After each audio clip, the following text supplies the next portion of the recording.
നിങ്ങളുടെ ഇഷ്ട പരമ്പരകൾ എക്സ്ക്ലൂസീവായി സൺ നെക്സ്റ്റ് ആപ്പിലൂടെ തികച്ചും ഫ്രീ ആയി. ഇപ്പോഴേ ആപ്പ് ഡൗൺലോഡ് ചെയ്യൂ.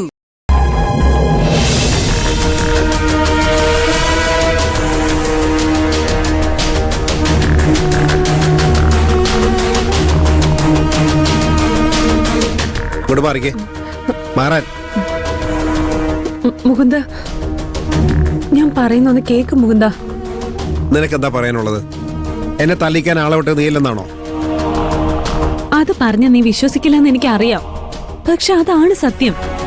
എനിക്ക് ഈ ഗുണ്ടകളെയൊക്കെ പരിചയമുണ്ടോ? നിന്നെ തല്ലാൻ വന്നത് ആരാണെന്ന് പോലും എനിക്കറിയില്ല.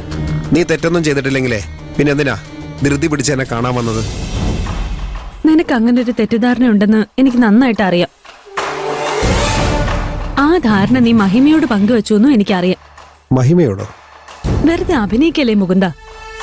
അവൾ അത് വിശ്വസിച്ചതുകൊണ്ടാ നിന്നെ എന്തെങ്കിലും തരത്തില് ബുദ്ധിമുട്ടിച്ച എന്നെ കൊന്നുകളയെന്ന് അവള് ഭീഷണിപ്പെടുത്തിയത്. അവളെങ്ങനെ പറഞ്ഞു? പറഞ്ഞു. ഞാൻ നിന്നെ സുഖിപ്പിക്കാൻ വേണ്ടി പറഞ്ഞതൊന്നും അല്ല. അതെ, അവളടുത്ത് നിന്നെ കുറിച്ച് പറഞ്ഞ ഞാനല്ല. അവള് നല്ല ബുദ്ധിയുള്ളവളാ. ഇതിന്റെ പുറകിൽ നീയാണെന്നൊക്കെ കണ്ടുപിടിക്കാൻ അവൾക്ക് വലിയ പാടൊന്നുമില്ല. ശരി, അവളുടെ കാര്യം വിട്. നിന്നെ ആരെ അപായപ്പെടുത്താൻ ശ്രമിച്ചെന്ന് എനിക്കറിയില്ല. നീ എല്ലാ മാസവും ഇഷ്ടംപോലെ കേസ് നോക്കുന്ന ഒരു വക്കീലല്ലേ?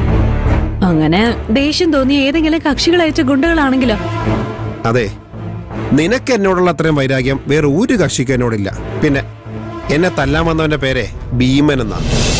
അവൻ കൂടുതലും ജോലി ചെയ്യുന്നതേ നിന്റെ സഞ്ജയ്ക്ക് വേണ്ടിയിട്ടാ. നീ പറഞ്ഞിട്ടാണ് സഞ്ജയ് എന്നെ തല്ലാൻ ഭീമനെ പറഞ്ഞിട്ടെന്ന് മനസ്സിലാക്കാനേ കോമൺ സെൻസ് മതി. സഞ്ജു ആണ് നിന്നെ തല്ലാൻ ആളെ വിട്ടെങ്കിലും അതിന് കാരണം ഞാനല്ല. നീയും സഞ്ജുവും തമ്മില് ആ ഹോട്ടലിന്റെ കാര്യത്തിൽ പണ്ടൊന്നും ഉടക്കിയതല്ലേ? അതിന്റെ കണക്ക് വല്ലതും തീർക്കാൻ ഇപ്പൊ അവന് തോന്നിക്കാണും. നമ്മൾ തമ്മിലുള്ള ബന്ധം ഒരു അടഞ്ഞ അധ്യായമാണ് മുകുന്ദ. എനിക്ക് അതിനെക്കുറിച്ചൊന്നും ആലോചിക്കുന്നത് പോലും ഇഷ്ടമല്ല. ഇനി പഴയ കാര്യങ്ങളൊന്നും കുത്തിപ്പൊക്കാതിരിക്കുന്നതാ നമുക്ക് എല്ലാവർക്കും നല്ലത്. അയ്യടാ, എല്ലാവരുടെയും നല്ലതിനെ കുറിച്ച് ചിന്തിക്കുന്ന ഒരാളെ. അതെ, നീ ചിന്തിക്കുന്നതേ നിന്റെ നല്ലതിനെ കുറിച്ച് മാത്രമാ. നീ എന്നെ വല്ലത് തെറ്റിദ്ധരിക്കുവാണ് മുകുന്ദ. പക്ഷെ അതൊന്നും ഇപ്പൊ എനിക്ക് നിന്നെ പറഞ്ഞ് മനസ്സിലാക്കാൻ പറ്റില്ല.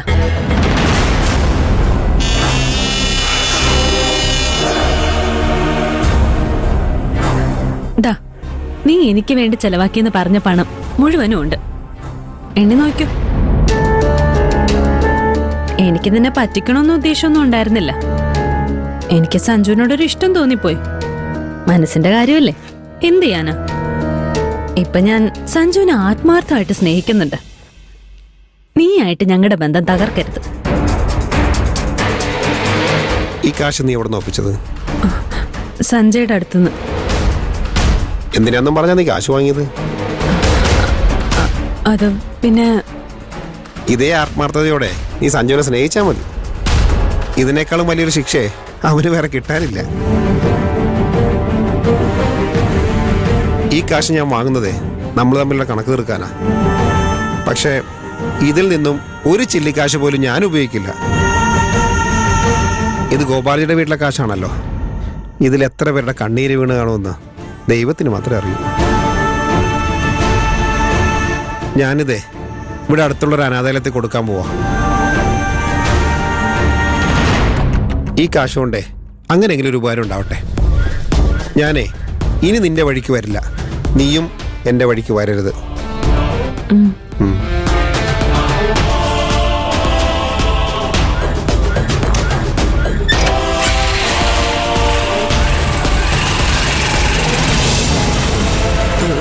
മണ്ടൻ. ഇത്രയും കാശ് ആരെങ്കിലും ഇങ്ങനെ വേസ്റ്റ് ആക്കുവോ? ഇവനെ ഒഴിവാക്കി വിട്ടത് എന്റെ ഭാഗ്യം.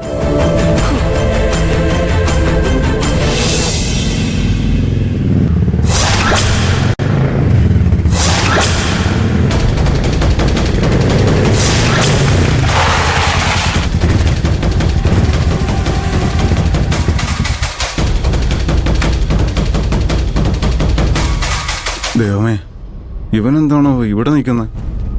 രാവിലെ തന്നെ തല്ലുകൊള്ളേണ്ടി വരുമോ?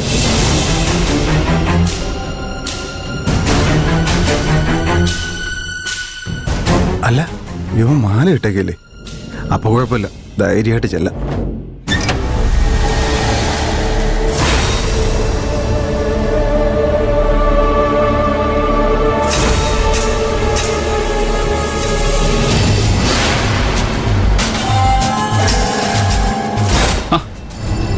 ഭീമ, കണ്ടിട്ട് എത്ര കാലമായി?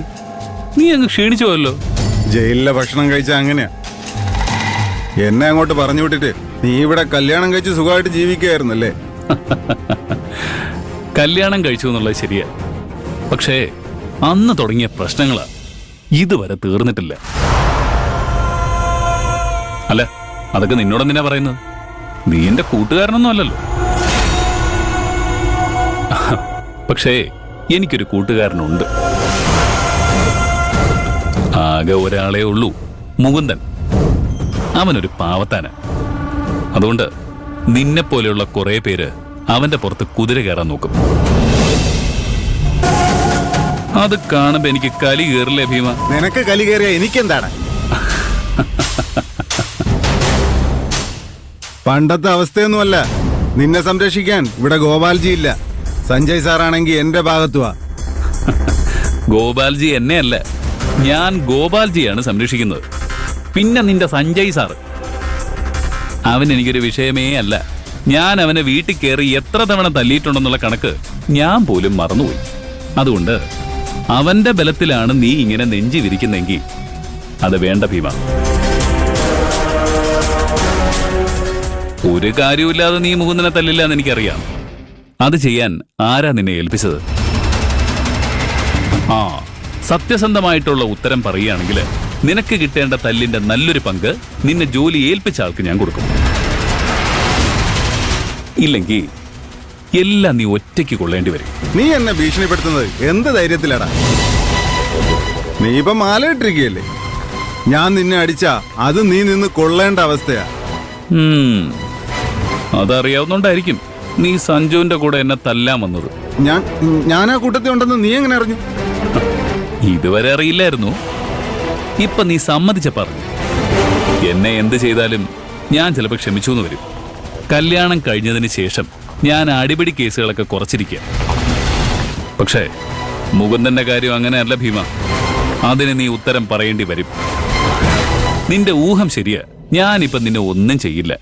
ആ ധൈര്യത്തിൽ നിനക്കെന്റെ ദേഹത്ത് കൈവയ്ക്കണമെങ്കിൽ ആയിക്കോ. പക്ഷേ അതിനു മുമ്പ് നീ നിന്റെ മുതലാളി ഒന്ന് വിളിക്കുന്നത് നല്ലതാ.